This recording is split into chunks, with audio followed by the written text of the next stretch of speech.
This one is a little different. We have the y to the fourth in here. So we're going to be doing some implicit differentiation on this one. So right here, see how we have a power of y in there?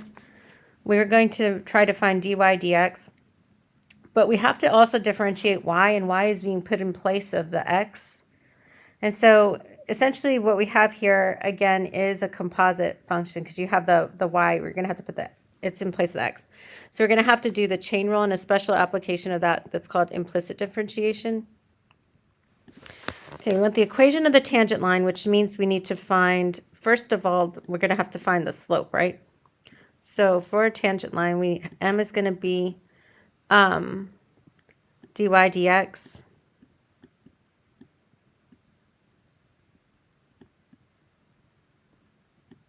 when x equals, and actually it's not even when x equals, it's at the point 1, 3. When you have ones like this that aren't functions, like, see how we have y to the fourth there? It's not just y equals, right? It's y, something expression with y also. You're going to need the entire point to be able to find the slope. So that's why here you see it not just at the x value, but at the x and y. So, so that's what we're going to need to find first. That's your slope. And then we already have the point there. Like, you know, the second step would just be plugging everything into this equation, right? Y minus y1 equals the slope times x minus x1. Okay. And in this case, this is x1, and then this is y1. Okay, so let's go ahead and start this one. So we're going to do the derivative of y to the fourth. Can someone tell me what that one is?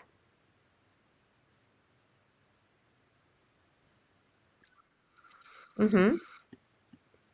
You bring it to the front, and then y, and then what's the new power? Very good. And so since we're differentiating with respect to x, we're going to have to write dy dx over here.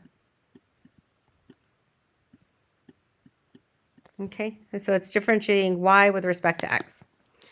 And then over here, we've got this 81x to the 6th. So again, power rule. We're going to have to do 6 times 81. What do we have? 486? 486. And then x, and what's the new power? To the 5th, good. And then this one, I mean, you don't have to write it, but if it helps you to kind of keep track of things, this one we're differentiating x, so it's dx dx. Does that make sense?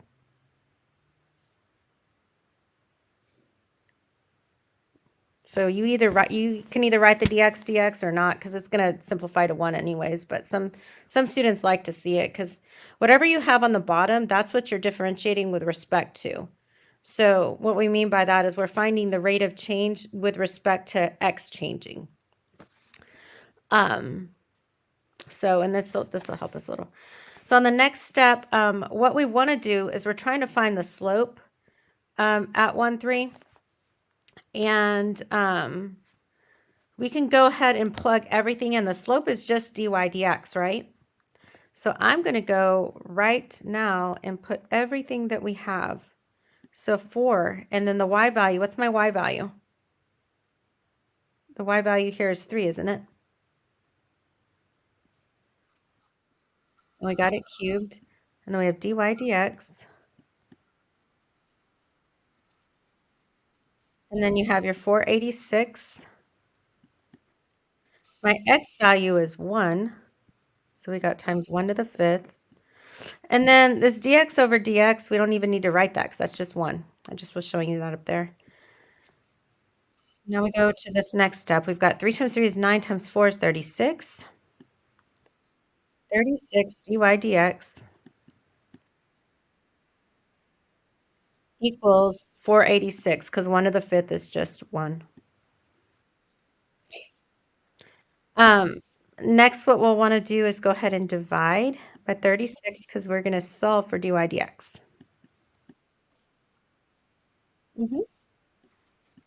What does that come out to?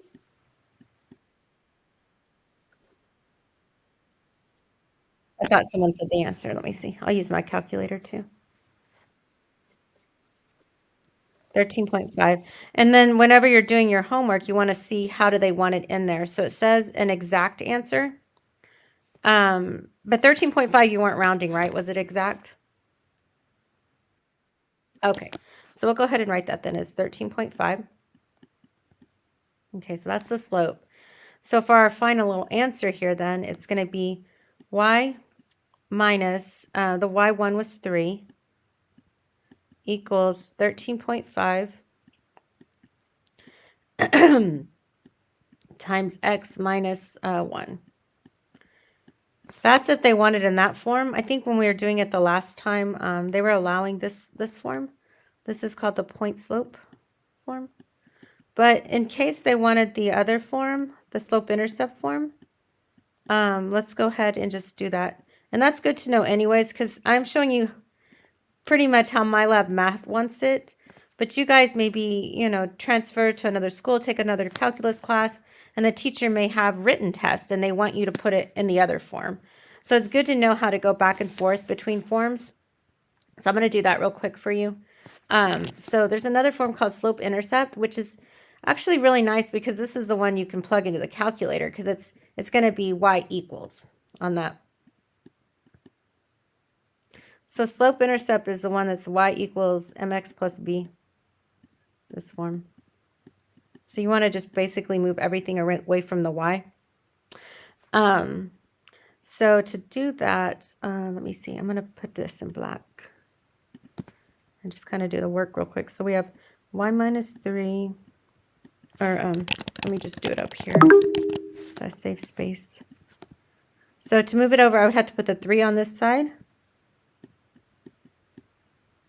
And so I would get, let's see, y equals, you've got the 13.5x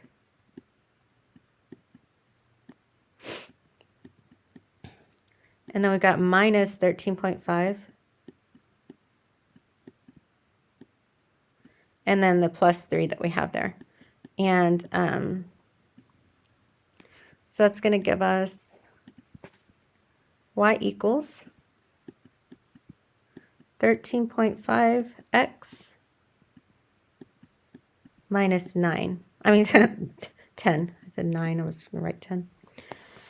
Okay, so this is the one form they may have you put. And this is the other form.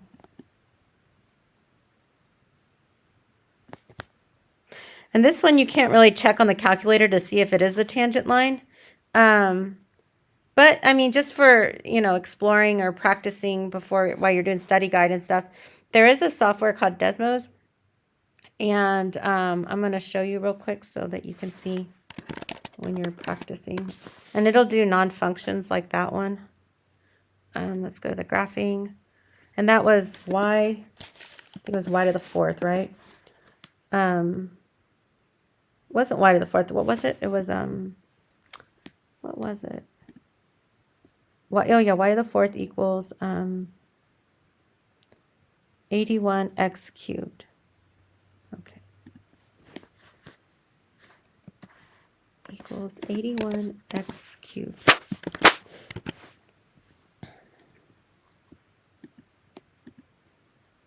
Okay. You can see, when you did regular algebra, like if you did x to the 4th, it was just a wider parabola kind of. I mean, this has other stuff going on too. But you can see with the y to the 4th, it kind of does that. I want to say, does it ever come down? No. Okay. And then we said the tangent line was y equals, what do we have? 13.5x minus 10.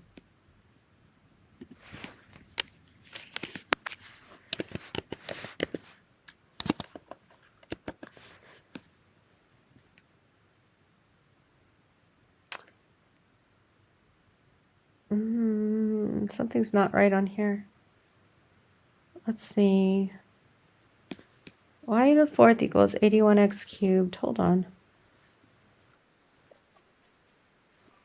Is there something here? Oh, 6. Okay. I was like, wait a minute, it's not running tangent right there. Okay. Um,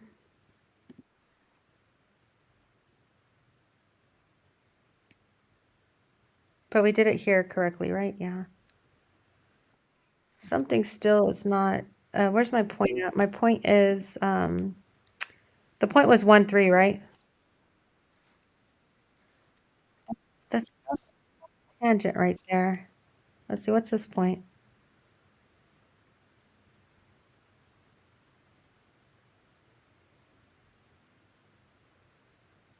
I guess so. Yeah, it is right there. Slight little line. I feel like it should be slanted a little more though. Um, hmm, Let me check my math. If not, it's just because I need to zoom in and look at it a little better. Wait, hold on. And it's at 1.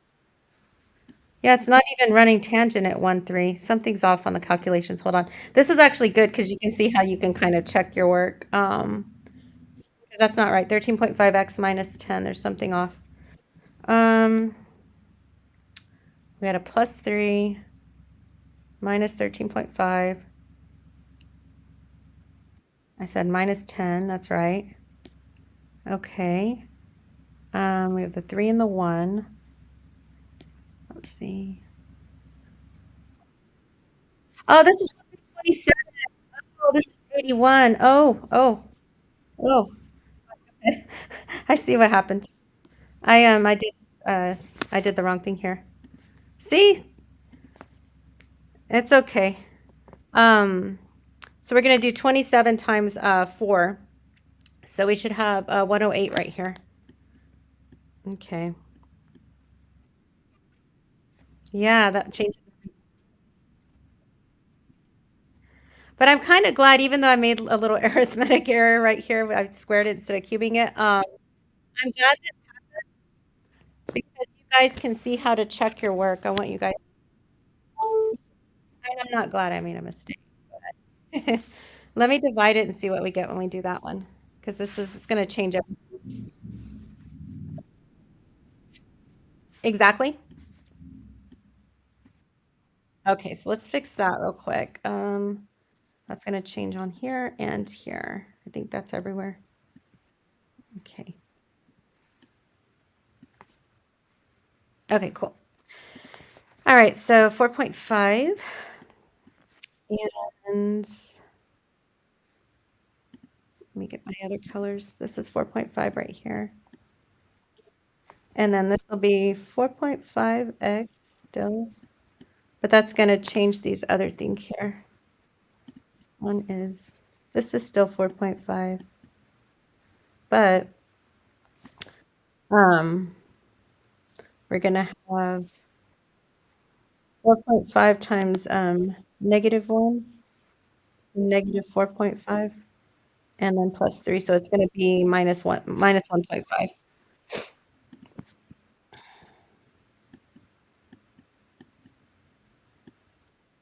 Okay, so that should be all right. So let's check it. So Desmos, it's 4.5x minus 1.5. This one. Now you can see it. See how it's running tangent right there like it's supposed to? Yeah, so there's your 0.13 right there, and you see the so that's how you check and catch errors like just happened. And if so it doesn't work on these the graphing calculator, the TI-84 won't work for this one because it's not y equals. That's why I said you have to use Desmos for it. Um,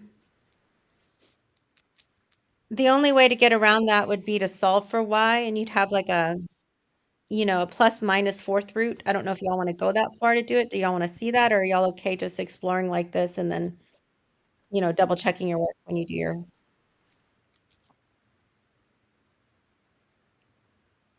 guys want to see that? You want to see that? Okay. So if you're trying to use the TI-84 to do that, let me make a new thing here. Um, our function came out to be, what was it? Oh, this is a function. Y to the fourth equals 81x to the sixth, right?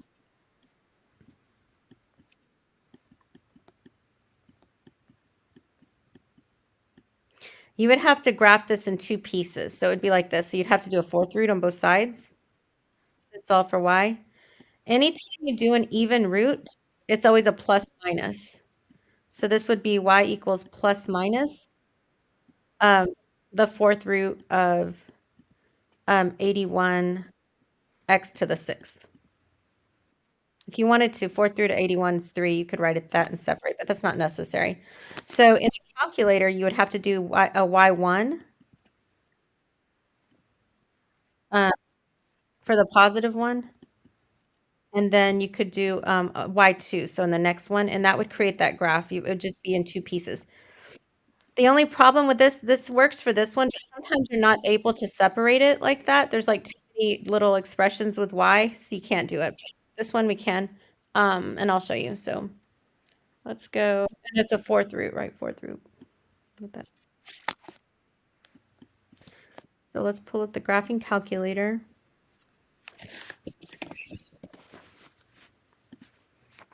I like you guys to see what tools you all have. So if you want the fourth root, first let's go ahead. We put the negative one in. You go to math, and then there's number 5 is the x root, and you can put whatever. Like we want the fourth root, right? Supposed to be that negative is not supposed to be at the top. Hold on. It's supposed to be on the side. There we go. And what was it? It was 81x to the sixth. Okay. And then down here we'll put the same one, but the positive version of it.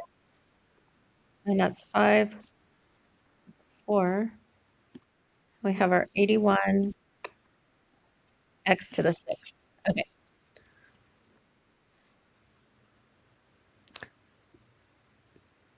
This one looks like this. That is weird looking. That looks different than the Desmos, doesn't it? Oh, no, it doesn't. It looks the same. We just, I think earlier we just saw one side of it zoom out or something. But yeah, so you get the same picture. And then on here, what you'll want to do is if you're trying to see the tangent line, what was it? It was 4.5, right? 0.5x minus 1.5. Okay. And so you just want to make sure at that point, let me make this bigger, that it is intersecting there. I'm looking for when x is 1.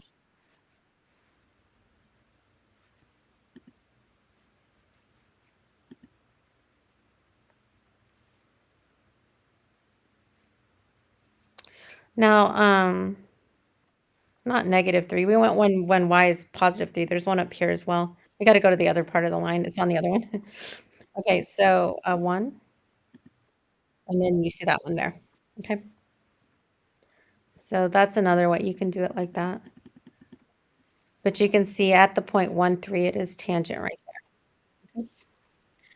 And so I used the shortcut on this. I already knew that we were looking for the slope at this point. You may have a question that asks you just to find dy dx. If it asked you to do that, which it didn't, but if it did, how am I doing on time? Okay, I'll probably only be able to finish this and have to do the rest tomorrow, but I still want to go in and finish this part though. I'm going to show you just how to get dy dx. Okay, so we could have instead just found dy dx and you would just have to divide.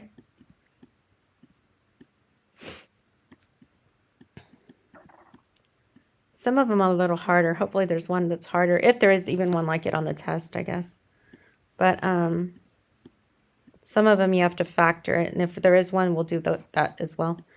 So here, 486 divided by 4, is that 121.5, I guess.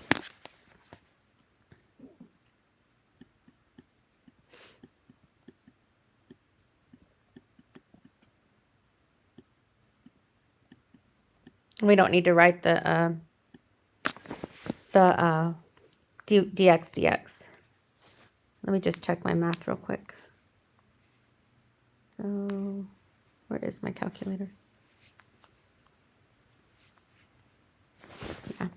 So that's it. So sometimes you may be asked just for dy dx, and that's all you would do then.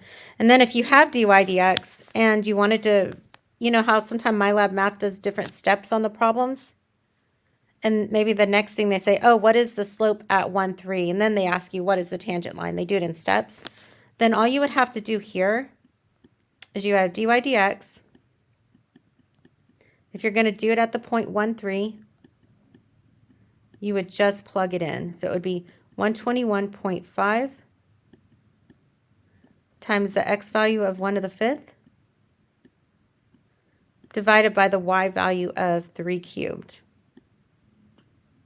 So 121.5 divided by 27 should be 4.5 that we got before. Yes, that gives us 4.5. So that's another way if you wanted to just solve for dy dx first and then plug in your x and y.